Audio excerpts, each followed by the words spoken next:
چابی بنو شیبہ کے پاس ہے کعبے کی، آج ہمارے قبضے میں ہے، یہ چابی بھی بنو ہاشم کو دے دیں، ہمارے پاس دو عزتیں ہو جائیں گی کہ کعبے آنے والوں کو پانی بھی پلاتے ہیں اور کعبے کی کنجی بھی ان کے پاس ہے۔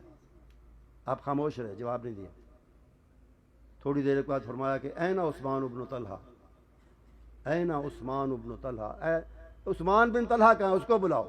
یہ کون ہے عثمان بن طلحہ؟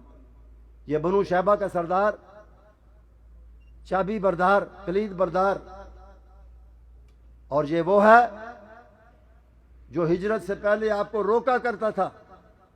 کعبے کا دروازہ سارے سرداروں کے لیے، سب لوگوں کے لیے کھل سکتا ہے، محمد صلی اللہ علیہ وسلم تمہارے لیے نہیں کھل سکتا، نہیں کھولوں گا تمہارے لیے۔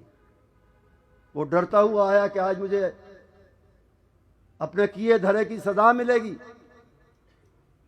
بلایا گیا تو اسے آنا پڑا، حاضر ہوا ڈرتے ڈرتے، مگر آپ نے کیا کیا اور کیا فرمایا؟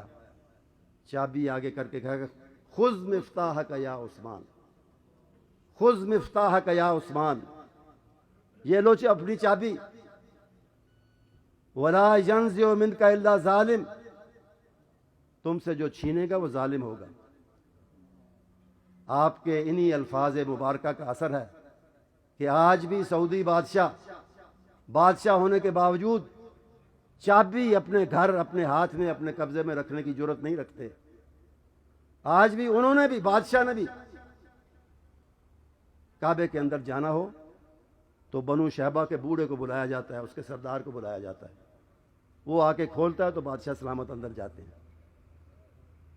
مجھے تحدیثاً بنعمت اللہ میں کہتا ہوں، اللہ تعالیٰ نے 4 دفعہ کعبے کے اندر جانے کا موقع دیا،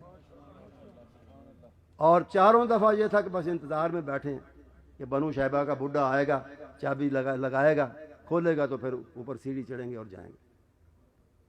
کئی دفعہ لمبا انتظار کرنا پڑتا ہے، وہ لڑکھڑاتا ہوا آتا ہے بوڑھا، اور پہلے سیڑھی پر چڑھ کے کھولتا ہے، اس کے بعد لوگ اندر جاتے ہیں، جس نے بھی جانا، جس کو بھی اجازت ملی۔ تو یہ آپ کی شفقت تھی غیروں کے لیے اور اپنوں کے لیے۔ آخری بات، اپنوں کے لیے، ہم جیسے بھی ہیں، گناہگار ہیں، سیاہکار ہیں، کمزور ہیں، لیکن آپ کے ہیں، ہم آپ کے ہیں۔